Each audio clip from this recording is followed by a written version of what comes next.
Hello friends, I'm George, the nice smelling gentleman. About a week ago I did a video where I showed you 9 budget-friendly fragrances that can easily become your next signature scent. And in today's video I'm going to show you 10 fragrances, 9 of them designer and 1 niche, that are more expensive than the ones I showed you last week, but again that are good enough to become your next signature fragrance. Okay, let's get some of the more obvious choices out of the way. Let's start with something from the house of Dior, and that's going to be the Dior Sauvage EDT, the original. Here we have a spicy fragrance that has a black pepper note, a lavender note, a patchouli note, a vetiver note, a cedar note, and of course ambroxan. It's spicy, slightly fresh, sweet, and this is the fragrance that made the note of ambroxan what it is in today's perfumery. To the more experienced frag heads, this fragrance may seem a little bit dated, the whole scent profile nowadays, but the reality is that it's still a mass pleasing type of scent. People are still wearing this, people are still complimenting others who are wearing this. It has great performance, great projection, sort of a good price tag considering the performance and the compliments that you're getting. So the first fragrance in today's video is going to be the Dior Sauvage EDT. The next fragrance is again like the first one, a fragrance that is sort of a dumb rich type of a fragrance from the house of Yves Saint Laurent, YSL EDP.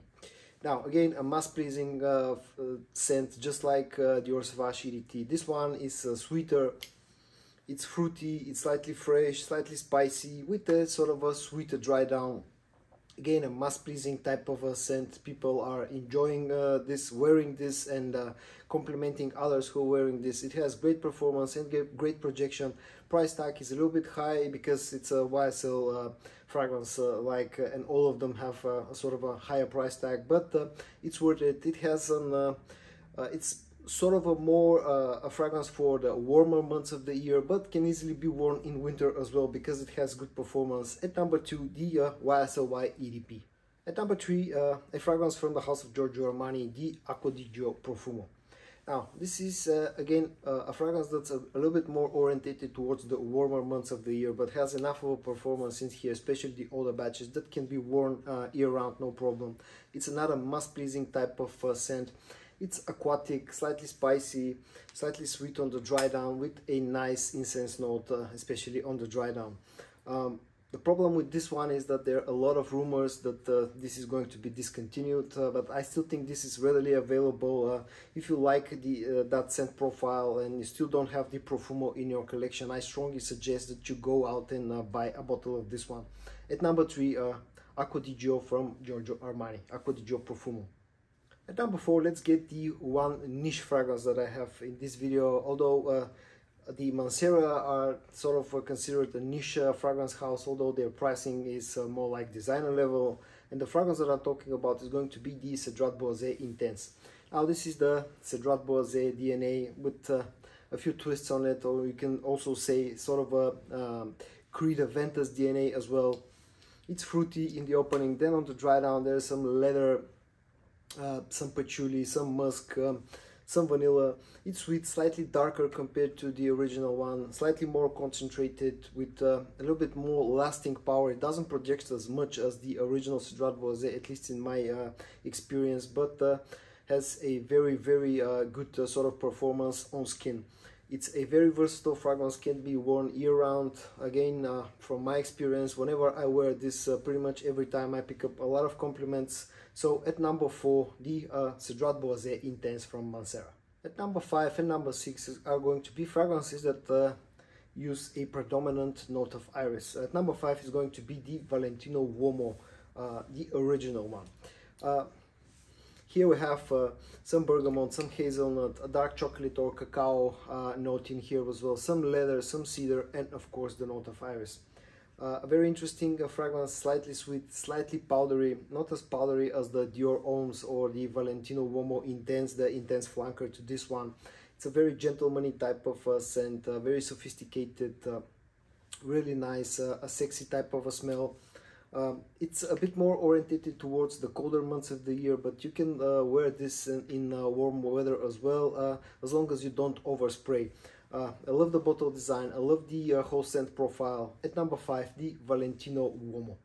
At number 6, the other iris based fragrance in this video is going to be the Prada L'Homme. Again, the original one, not the intense flanker. Again, here we have a note of iris, but it's done in a very different way compared to the Valentino Uomo. It's a clean, soapy type of iris fragrance. We've got some neroli, some black pepper, there's of course the note of iris, there's some violet, some cedarwood, some amber. This, to my nose, is a bit sweeter compared to the Valentino Uomo. This is a very versatile fragrance, especially good for sort of a slightly warmer or warmer months of the year. It will get you compliments, you're gonna smell classy and clean with this one. Very good for office type of environment as well. At number 6, the Prada L'Homme. At number 7, let's go with something a bit different. I'll show you one of my sort of all-time favorite fragrances, one of the first fragrances that I fell in love with, and that's the 212 from the house of Carolina Herrera. Now this is quite an old scent profile. It was launched I think back in 1999, but it's still good in today's world, I think. It's slightly green, slightly citrusy, slightly spicy. There's some smoke in here, some incense in here, some musk, some sweetness on the dry down. A really nice and versatile fragrance, especially the old formulations. I think they had a very good performance and they could be worn all year round, no problem. They have enough of a performance to be worn in winter as well. Very versatile, very safe for an office type of scent and for a signature type of scent. At number 7, the 212 from Carolina Herrera. At number 8 in this video is going to be the second fragrance from the house of Yves Saint Laurent, and this one is going to be the Nuit Bleu Electrique. Now, you can easily substitute this one with the original Nuit, but currently I prefer this one for a few reasons. First of all, you still get the same original DNA of the Nuit, although with a few added twists to it. Here the cardamom is slightly toned down. There's a bit of a freshness introduced in here from a ginger note, and also a bit of sweetness introduced into the scent profile in here. The reasons why I prefer this one currently over the original is the fact that this has better performance. It has a bit longer lasting power, it has a bit of better projection, and because of the added sweetness, this fragrance is a bit more versatile. Now you can wear this one safely to the office. The original Nuit DNA and the original fragrance is more suited to a nighttime usage, for a date night sort of scenarios. Here the scent profile is still very sexy, but I think slightly more versatile. Now there have been rumors about this being discontinued, but I don't think that's true, because I just recently got my bottle of Bleu Electrique, and the batch code in here is from December of 2022, so I guess it's not discontinued in reality. At number 8, the Nuit Bleu Electrique. At number 9, something from the house of Bvlgari Man in Black. Now, some may argue that this is a sort of a more of a colder type of scent, but it lacks a bit of versatility. But I think this can be worn in warmer weather as long as it's night and it's not like too warm outside. This is a very interesting fragrance, a very unique type of scent. It's spicy, there's a tobacco note in here, there's a rum note in here, so there's a nice amount of booziness. There's an iris note. On the dry down, this is sweet, still keeps some of that spiciness from the opening. It's a fragrance that will get you compliments if you want to make a statement, if you want to smell a little bit more unique compared to people around you. Bvlgari Man in Black is a nice choice for that. At number 9, Man in Black from Bvlgari. And at number 10, the second Dior fragrance in this video is going to be the Dior Homme 2020.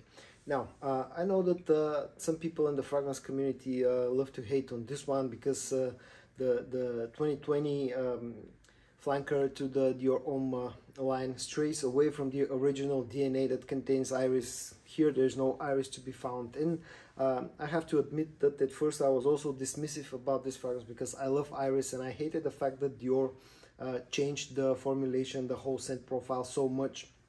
But I decided at some point, to give this fragrance a chance, and I'm glad I did that. What we have here is a slightly citrusy, slightly spicy fragrance that has a nice woody dry down. There's not much sweetness in here, but this is actually turned out to be quite a versatile fragrance. You can wear this all year round. It has enough of a performance to be worn in the colder months as well. It's good for the warmer months. It can be used in an office type of environment. It can be used for date nights. As I said, it has good performance and good projection, although this is an EDT concentration, probably the only fragrance in this video that has an EDT concentration. But as I said, I think this is a super versatile fragrance, and even if you love the iris fragrances from Dior Homme line, I think you should give this one a chance. At number 10, the last fragrance in today's video, the Dior Homme 2020. So guys, in today's video I showed you 10 designer and niche fragrances that can easily become your next signature scent. I hope that you found this video interesting or helpful. If you did, give it a like, subscribe to my channel, stay safe, and I'm gonna see you in my next video. Bye bye.